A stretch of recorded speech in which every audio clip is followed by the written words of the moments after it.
পাকিস্তানের সঙ্গে চোখে চোখ রেখে লড়বেন বলে সিনেমা ছেড়ে ইন্ডিয়ান আর্মি জয়েন করেছিলেন নানা পাটেকর। কার্গিল যুদ্ধ লড়ার জন্য সরাসরি দেশের ডিফেন্স মিনিস্টারকে ফোন করে নানা পাটেকর বলেছিলেন, আমি ইন্ডিয়ান আর্মিতে যোগ দিতে চাই, দেশের এই দুঃসময়ে আমি হাত গুটিয়ে বসে থাকতে পারবো না। জেদি নানা পাটেকরের কথা কিছুতেই ফেলতে পারেননি ডিফেন্স মিনিস্টার। ফলে ইন্ডিয়ান টেরিটোরিয়াল আর্মিতে নানা পাটেকরকে যোগদানের অনুমতি দেন তিনি। কিন্তু কিভাবে একজন সিভিলিয়ান তথা বলিউড স্টার হওয়া সত্ত্বেও কার্গিল যুদ্ধ লড়ার অনুমতি পেলেন নানা? আর এই যুদ্ধ লড়তে যাওয়ার ফলে নানা পাটেকরের শরীরে ঠিক কি পরিবর্তন ঘটেছিল, চলুন তাহলে আজকের ভিডিওতে শুনে নেওয়া যাক ট্রু ইন্ডিয়ান হিরো নানা পাটেকরের সাহসিকতার সেই গল্পটাই।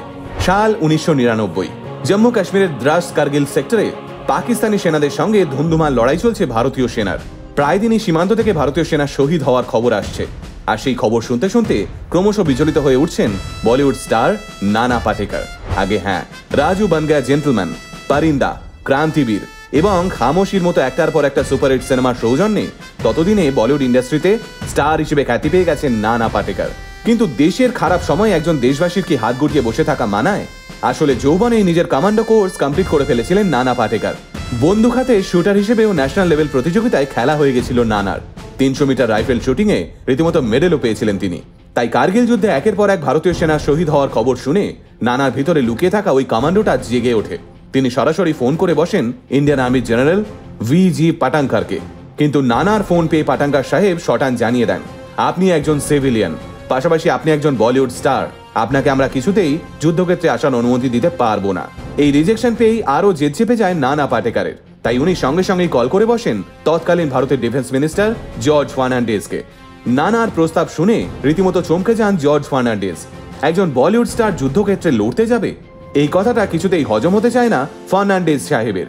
কিন্তু ফোনেই ডিফেন্স মিনিস্টারের সঙ্গে রীতিমতো তর্কাতর্কি শুরু করে দেন নানা।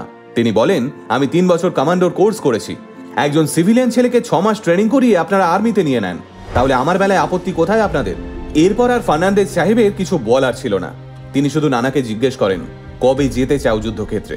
এর উত্তরে 1 সেকেন্ডও দেরি করে নানা বলেন, আজ, এখনই, আমার ব্যাগ গোছানোই আছে। ব্যাস, ওই দিনই সত্যি সত্যি কার্গিল ওয়ারে ইন্ডিয়ান আর্মির শরিক হতে বেরিয়ে পড়েন নানা। যুদ্ধে অংশগ্রহণ করার আগে নানা পাটেকরের ওজন ছিল 76 কিলো, কিন্তু যুদ্ধ শেষ হতে হতে 20 কেজি ওজন কমে নানার ওজন হয় 56 কিলো। এই প্রসঙ্গে নানা পাটেকর একটা ইন্টারভিউতে মজা করে বলেছিলেন, পাকিস্তান শুধুমাত্র আমার 20 কেজি ওজন ছাড়া আর কিছুই নিতে পারেনি। মূলত ভারতীয় সেনাবাহিনীর বিশেষ প্রশিক্ষণপ্রাপ্ত কুইক রিয়াকশন ফোর্সের সদস্য ছিলেন নানা পাটেকর। দূর থেকে লোক দেখানো নয়, একদম ফ্রন্ট লাইনে থেকে কার্গিল যুদ্ধে শরিক হয়েছিলেন নানা পাটেকর। আজকালকার কোনো বলিউড স্টার ভাবতে পারবে এসব কথা? প্রকৃত দেশপ্রেম কাকে বলে সেটা সমস্ত বলিউডকে চোখে আঙুল দিয়ে বুঝিয়ে দিয়েছিলেন নানা পাটেকর। প্রাণহানির আশঙ্কা আছে জেনেও দেশবাসীর সুরক্ষার খাতিরে জেদ ধরে এগিয়ে গেছিলেন নানা পাটেকর। সুরক্ষার কথা বলতে গিয়ে আর একটা জিনিস মনে পড়ল, অজিত ডোভাল, যে মানুষটাকে ভারতবর্ষের জেমস বন্ড বলে ডাকা হয়, সেই অজিত ডোভালের সঙ্গে নানা পাটেকরের ভাইয়ের মতো সম্পর্ক। এই অজিত ডোভাল বর্তমানে আমাদের জাতীয় নিরাপত্তা উপদেষ্টা। তাহলে বুঝতেই পারছেন দেশের সুরক্ষা এবং নিরাপত্তার সঙ্গে নানা পাটেকরের যোগাযোগ আজও বর্তমান। 1999 সালে কেরিয়ারের মধ্য গগনে দাঁড়িয়ে কার্গিল যুদ্ধে শরিক হওয়ার এই সিদ্ধান্ত নানা পাটেকরকে সত্যি সত্যি আর 5 জন সেলিব্রিটি থেকে আলাদা করে তোলে। গোটা আলটিমেট মোটিভেশন পরিবার এই দুর্ধর্ষ সাহসিকতা এবং গভীর দেশপ্রেমের জন্য নানা পাটেকরকে কুর্নিশ জানায়। এতদিন যেমন আপনি উদয় ভাই হয়ে আমাদের মনে জায়গা করেছিলেন, আজকের পর থেকে আমরা আপনার ইন্ডিয়ান আর্মির ইউনিফর্ম পরা ছবিটাও মনে রেখে দেব।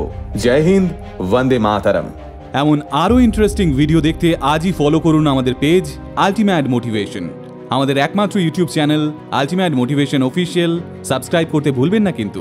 আলটিমেট মোটিভেশন, বাংলায় মোটিভেশন, বাঙালির মোটিভেশন।